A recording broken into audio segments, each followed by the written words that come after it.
Tambazi Online TV.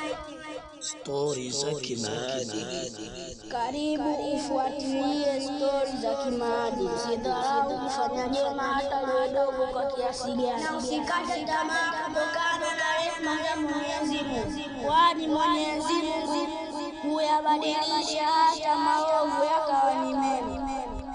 Baba mwenye maadili potofu. Baba huyu hana maadili mazuri katika jamii. Baba huyu ni mwenye tabia ya ulevi, na baba huyu ni mwenye tabia za kiburi,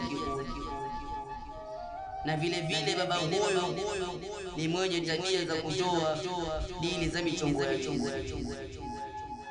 Lakini cha kustaajabisha kwa baba huyu ni mwenye mapenzi makubwa ya kuwapenda watoto wanaojifunza dini. Wakati mwingine huwapa na zawadi pindi wanapokuwa wametoka kujifunza dini. Mashaallah.